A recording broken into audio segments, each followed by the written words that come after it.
Hi everybody, it's Heidi Hope and it's FAQ Friday. Thanks for joining me this week. I'm broadcasting from my house because our babysitter is on vacation all week this week. So I'm home with the kids. So they are napping and playing quietly for the time being. So I have a chance to answer some of your questions this week. I have a big box of questions, so many questions. This week, you can submit your questions on Facebook or Instagram. More people tend to see me on Instagram. It's instagram.com/Heidi_Hope. You can submit your questions there. And if I don't get your question this week, don't be afraid to resubmit it in the following weeks because I eventually get to all the questions over time. You can also watch all of the old episodes of FAQ Friday over on the YouTube channel. Just go to YouTube and type in Heidi Hope Photography FAQ Friday. You'll find my channel and then lots of FAQ Fridays there. Also, if you're not already subscribed to the newsletter, make sure you sign up for the newsletter. You can do that over on photographerrising.com. There's a little pop-up box that you can enter your email into and join that. Thank you everyone for all of your great feedback on the newsletter that went out this morning. I'm glad you weren't terrified of all my early work that I shared, but I think it's so important to see that we all start somewhere and that anything really is possible. And I stress a lot in my teaching in workshops, and I devote the whole online workshop really is devoted just to the business side of photography and kind of our business model, how we set things up at our studio. But I'm so passionate about that because I really feel that now more than ever that the business is so important, the business side of things, because there's just so much competition. And when I started 7 years ago, the market wasn't as saturated as it is now. And so now everyone's competing for the same clients, for their voice to be heard. There's a million distractions. And it's not just, photographers, it's in general, when people are on social media, there's just so much competition for their attention, and our attention spans are shorter and shorter. And so we're just constantly being bombarded with advertising messages from companies and even from like our friends' newsfeed. Everyone's kind of selling something. And that's all well and good, but it makes our job as business owners a little bit harder. And so we really have to pay attention to the business side of things, I think, if you want to have success as a photographer, and really make it something that you can build a future with. So let's get started with the questions this week, because I know a lot of them are related to business and marketing, especially because that was kind of what I talked about in my newsletter. So it sort of started that discussion. So let's get to them and let's see what we got here. This one is from Jessica. Thank you for your awesome email this morning. You're welcome, Jessica. I'm in between raising prices as my work is getting more consistent, but I'm at a low with clients. How do you suggest to keep pushing forward? If the answer is marketing, kind of thinking so since that was the point of the email, what's your biggest suggestion to rising photographers? Well, this is definitely a challenge. I think that everybody faces. My first piece of advice is, if you can, try to plan your business and your pricing first before you get in too deep. Because, and now this is not how I did it, but this is learning from my mistakes, is that when you start a business without planning the business first, then you kind of have to backtrack a little. You start to build a client base, and it might not be your ideal client base. And so as you change your pricing to support your business model, you may end up losing clients or changing your clients or changing your ideal client. And that may happen in time too. For example, you may start out in weddings and then you kind of get like the itch to do newborn photography, or you might refine whatever your like niche is. And so if you do that, your target market is definitely going to change. In our business, for example, our target market changed because we've grown and kind of expanded. And so with multiple photographers, we cater to a lot of different customers. And so our target market for each type of photography is a little bit different. So these are things that we all need to consider as business owners. But once you've defined who your target market is, and that should be very specific in your marketing plan, like you should think of them as like an individual person. How old are they? What's their income level? What neighborhood do they live in? Where do they shop? What are their interests? And that may or may not match you, who you are. It may be similar to you and where you shop and all that stuff, or it may be totally different. And I think for a lot of people, it does turn out to be different, especially when it comes to budgeting. And so once you do that, then it's really formulating a strong marketing plan to get them to notice you, to be at the forefront of their minds. So people aren't always thinking about hiring a photographer. But if you are kind of integrate yourself in your brand into their daily lives, then when it comes time for them to choose a photographer, they're going to say, oh yeah, I remember that photographer. Like I've seen them a couple of times, or a couple of my friends went there. I remember seeing their blog post. I think about this a lot of times for newborn photographers, because people aren't having babies all the time. So they may just kind of keep certain photographers in the back of their mind. And then all of a sudden, when they do get pregnant, then they're like, oh, that photographer, like I've always wanted to have pictures done there. And that's when they finally call us. So it may feel like, yeah, we're not always connecting with them because we're not always hearing from them. But if you're memorable, if your brand is memorable, then when it comes time to choose, they'll choose you. So I think, so yes, the answer is marketing, but it's really in depth, and it's really creating a structured plan that you work on a daily basis. I hate to break that to everybody, but marketing is a daily effort. It's not something you can think about in January and then forget about till next January. It's every single day, but it can be little ways. It can be little baby steps. Every time I post on social media, I consider that to be part of my marketing efforts. The relationships that I build with clients and with people who aren't clients yet, that relationship building is marketing, and referrals is marketing, and doing a good job at your sessions so that people want to talk about you. That's marketing. If you're starting out, you're raising prices, if you feel that your client base is dropping off a little bit, what you need to do is focus on the people who still are hiring you. So you're getting those few customers in who are able to meet your new pricing, right? Who you're within their budget. When you get them in, try to expand upon that. So you got to do a really great job for them so that they want to talk about you and refer you to their friends. But you can also ask them questions like, how did you hear about me? And use those answers to inform your marketing efforts to get more people like them in the door. So it's taking what you do have that's working well for a customer base and trying to grow it from there. And it's the same as starting off. Now, for some people, when they start off, their prices are so low that marketing feels really easy, or they don't even need to market because all they're doing is competing on price. But we all know that can be difficult, because that's where I hear tons of frustration from photographers, because then they're like, well, everybody who calls me, all they care about is, comparing prices to another photographer, and so does all the Disc Digitals for this much. And you get inquiries like that when you're close to the same price point. Once you start moving out of that price point, you're not going to get as many inquiries, and not as many people who contact you are actually going to book with you. But the people who do book aren't like that. They are booking you because they love your work so much, not because of what the price of your Disc of Digitals is. And that is the huge difference. So when people are booking you just for the price of your disc, if that's why they're booking you, then your marketing needs help. If they are booking you because they love your work and they're not as concerned about that, then you know that your marketing is successful. So really examine that stuff. And there's so many great marketing resources out there. I love The Joy of Marketing by Sarah Petty. Her website, what is it? Cafe. Oh, I can't remember it right now because I have pregnancy brain. I can't remember anything. But look up The Joy of Marketing and Sarah Petty and her website, and there's a lot of great marketing resources there. And of course, I'd be remiss if I didn't mention Photographer Rising, which is our online workshop for photographers. That's running next January. Early bird registration's going on for that.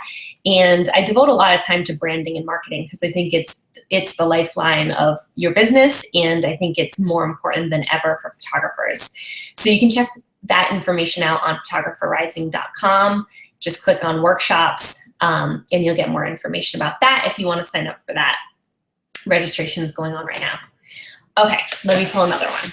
Hopefully that helped a little bit in the marketing department there. Okay, this one is from Liliana. Hi Heidi, I loved your email this morning. It shows how raw you are and how far you've come. Thank you. You spoke about marketing. That's something I'm totally not good at.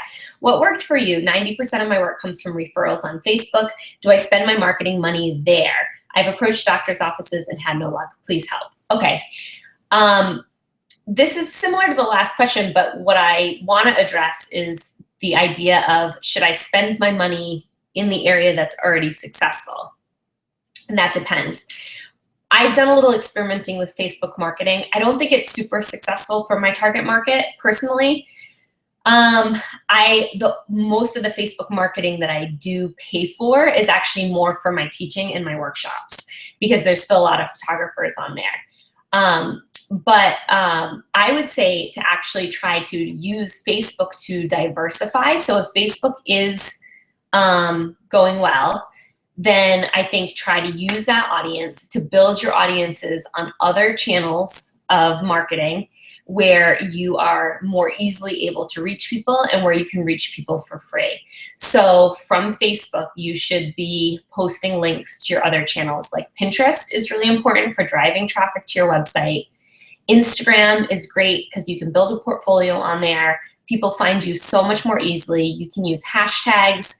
You can use location tags so that people in your area can find you. And it's a great platform for photographers because you can really show off what you're so good at and gain followers. I think because it's a visual medium, people will be impressed with your work and more likely to follow you there.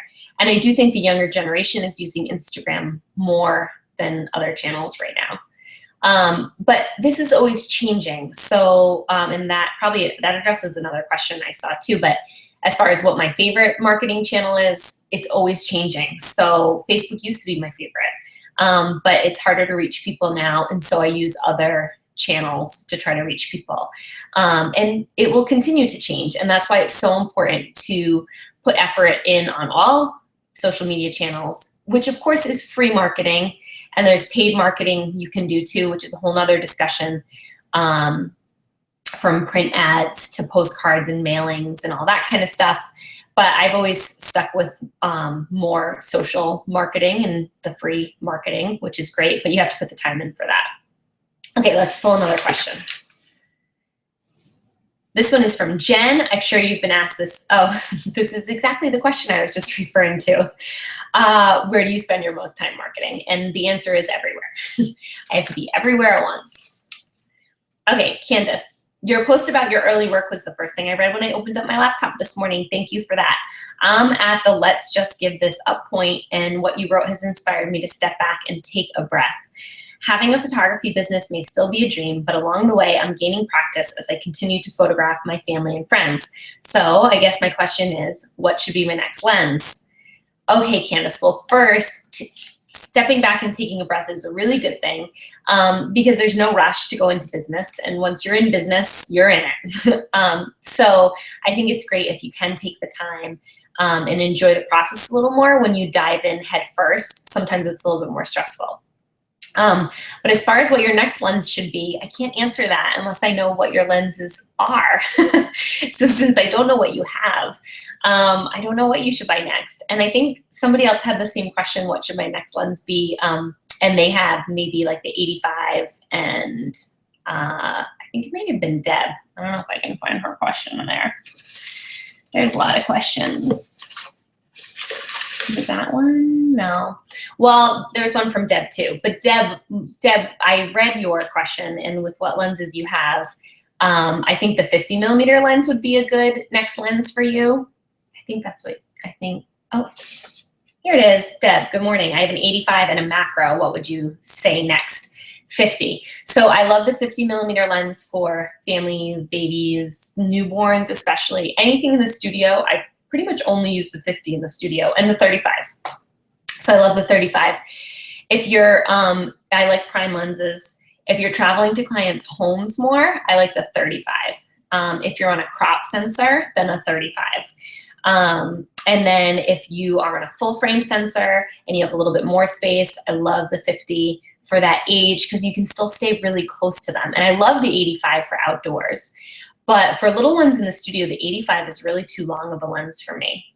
So look at the 50s and the 35s. Those are great options for little kids. Okay, let's pull another one here. This one is from Candace. Your post about your early work. Wait, I think I did that twice. Sorry. Okay. Amanda asks, second question. I love your clean, clear work, but sometimes when photographing toddlers, when looking through the eyepiece, it's not as clear as I want with a high shutter speed, but a low f-stop. I do back button focusing as well, but that takes more time, and sometimes I miss the photo. Any help would be great. Sometimes I'd love to glue my daughter in one spot, LOL. Congratulations on number 3. Thank you, Amanda. I would also love to glue toddlers in one place, including my own kids, especially my own kids, or duct tape or whatever would work is fine with me. My suggestion for them, first, I don't do back button focusing, and I never have, so I don't have much advice when it comes to that. I've gone between different autofocus modes and manual focus too. But I think if you feel like it's an autofocus issue, some of my best advice is to practice using all of the different autofocus modes on your camera. So continuous, are you shooting Nikon or Canon? I don't know, but continuous or else servo, single point, and like within single point, you can do single point with 1 point focus and release. You can do single point with multiple points. And the fact is I change between all those different autofocus modes throughout a session, depending on what the client is doing. So if it's a toddler who's moving around a lot, I'm gonna go into continuous autofocus mode. But if my focus is grabbing on something else, then I might quickly switch to manual to get it just where I want it. And take a few shots that way and then switch back to continuous. And so I'm really constantly changing things. And the only way to get good at doing that is practice, practice, practice, practice. So if you have your own kids, you can practice on them. But you could even practice like in your backyard, play around with just moving your camera around a lot, like aim at a tree and then a bush and then try to do it really quickly. And so you become really comfortable with all those autofocus modes. But that has helped me tremendously with toddlers. Another thing is I don't shoot completely wide open with them anymore because it's just, I think when I'm doing mostly client shoot, I love shooting wide open when I'm experimenting and I want more artsy shots. But most clients when they hire me, they want a picture of their kids looking at the camera, everything in focus. They've got 3 kids under 5 and they want everyone looking at the camera in focus. And I think for more formal portraiture that's extremely important. And so I would rather increase my f-stop number and sacrifice a little bit of that creamy, dreamy background so that I can guarantee the images that they want and they hired me for.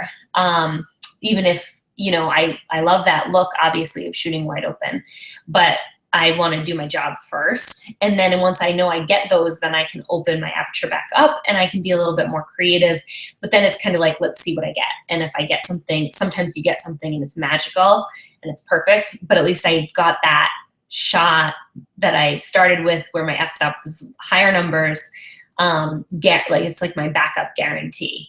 And then I can play around from there. And then the final galleries are usually sort of a mix of both, where they have those more formal portraits and then the more artsy stuff too.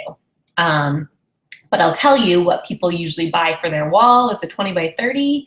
Most people, unless your target market is other professional photographers who love the artsy shots, the typical consumer loves portraits where their kids are all looking at the camera for the most part. Or more formal full family portraits, even if everyone's not looking and smiling, they still like that more formal shot, especially for stuff they're going to hang on the wall, typically. So, all right, well, it is 2:30 now. There's a million questions I didn't get to, per usual. So if I didn't get to your question, please resubmit it next week. As always, I love to hear from you. So leave a comment. Let me know what you think of this week's episodes. You can leave a comment on YouTube or on the blog post, just anywhere under this video. Let me know what you thought of this week's episode.